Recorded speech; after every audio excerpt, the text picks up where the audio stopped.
just AGMs and the occasional overnight stay somewhere.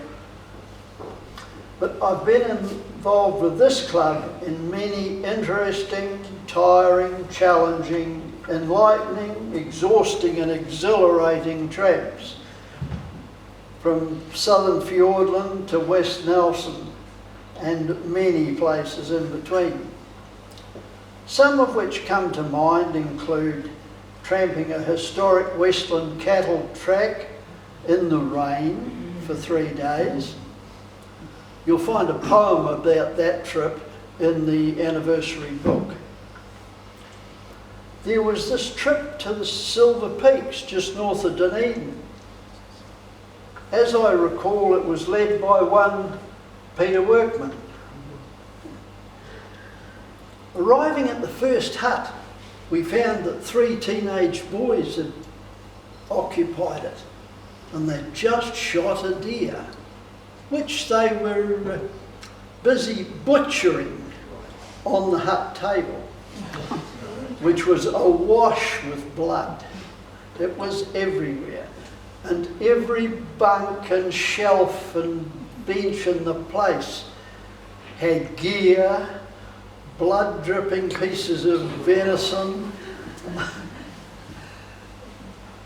all over it.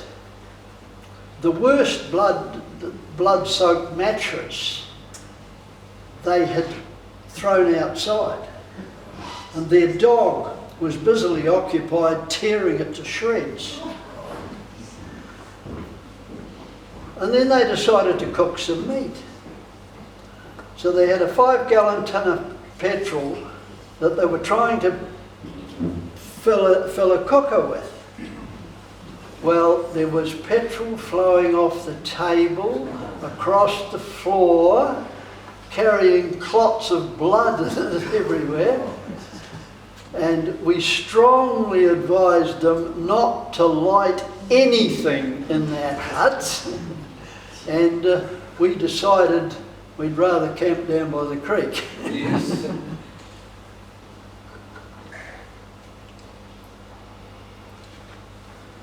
Another early experience I recall was a trip to Stony Creek on Mount Gerald Station to a hut recently refurbished by a group from the Tramping Club, led by Brian Williams. Travelling up there by truck, we had great difficulty in getting anywhere near the hut due to a lack of traction on wet tussocks, even with 5 of us out pushing the thing. And the long drop had been relocated a considerable distance from the hut, through tall, wet tussocks.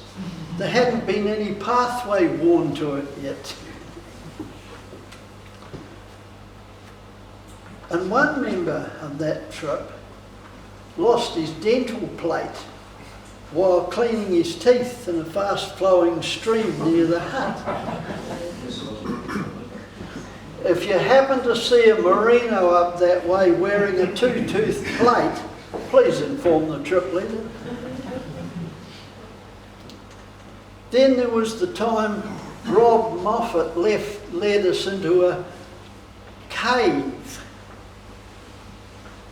King's Cave in Periora. Parking a heavy vehicle on the high side of a very small entrance hole, we fixed ropes to the vehicle and descended into the darkness of the cave.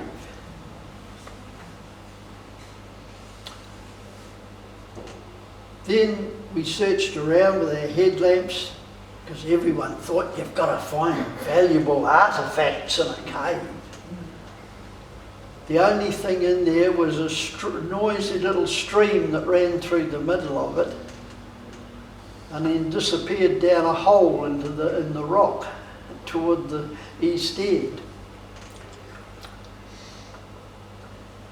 We later found that the Canterbury University team had been there some months earlier and cleaned out everything they could find of interest.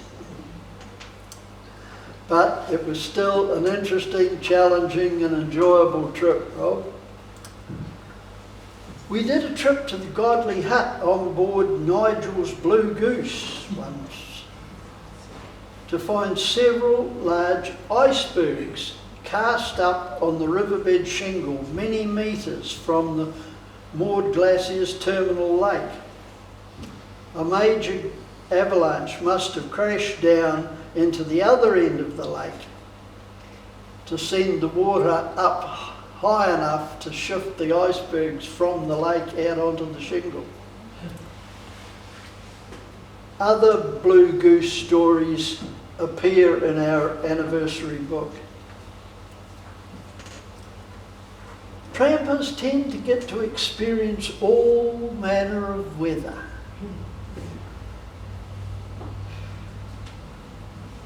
But not as neatly segregated as I once experienced while crossing Centre Pass on the dusky track. Coming down into the Spey Valley from the pass, we noticed this big chunk of slab of rock sticking out of the side of Mount Memphis to overhang the upper Spey River. It was a clear, bright, hot day. Time for lunch. Let's go and sit on that rock. 15 minutes later, this howling gale sweeps down from the pass, blasting us with horizontal rain and sleet. Everyone's grabbing for jackets. 15 minutes later, the rain stops. The wind dies. The cloud darkens. And the snow starts to fall. Down comes the snow. But a quarter of an hour later, everything was blanketed in 3 to 4 centimetres of snow. Then the snow stopped. We thought the sky was going to clear, but no such luck. Down comes the heavy drizzle. 15 minutes later, the drizzle stopped. Snow all gone, out comes the sunshine, lunch over, time to move on. As well as tramping trips, members of this club have dug for opals and other gemstones above Quartz Creek in the Ben McLeod Range, rafted the Opahead Gorge on inflated inner tubes, bicycled back roads through mud and shingle, celebrated Christmas, midwinter Christmas at various mountain huts, jet boated wild rivers, got lost on search and rescue exercises, tramped the Capels, Greenstone, Rootburn, St James, Kepler, Hump Bridge, etc., forded the Huxley and Hopkins, Rakaia and Rangatata and Wilberforce too, kayaked rivers and coastlines, mountain biked the Pastor Pub, climbed New Zealand's highest peak north of Mount Cook National Park.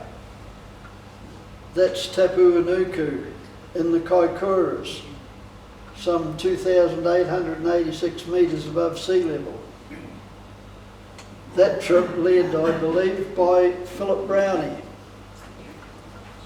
My time in this club has been enjoyable, entertaining, exhausting, as well as educational and memorable.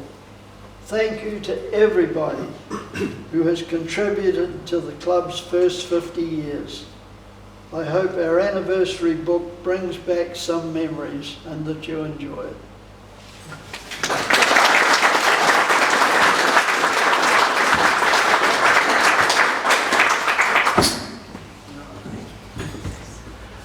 Thank you, Neville, for that presentation. It does bring back memories of things there. And, you know, an interesting thing, when I was back over there, everyone was talking. And I was going to say for that slide to show to stop. But it was actually quite interesting. You know, you've really hit some high points and all that sort of thing. you've gone to places where Joe Bloggs just wouldn't think about doing it. So we've kept that rolling on. So anyway, thank you, Neville, again for that, your presentation. Now, for those who haven't bought a copy of the books are up there, so you can purchase or see Graham and all that sort of thing. So we've now, Rob, your turn to step forward, please.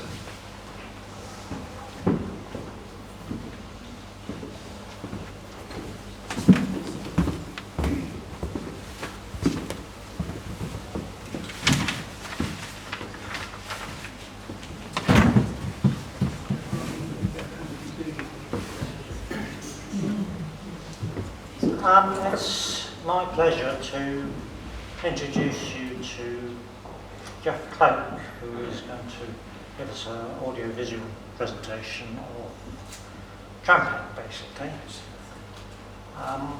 I first encountered Geoff when I joined this club in 1977, 45 years ago. Sounds a bit horrific.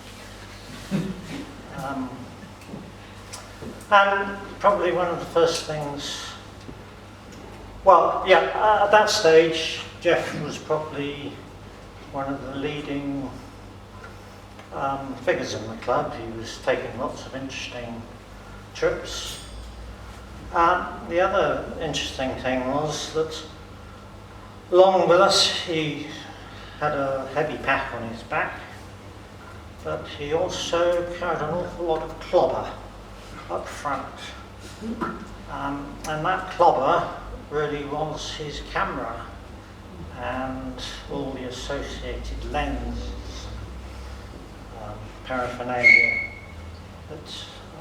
And not only that, he was using it the whole time.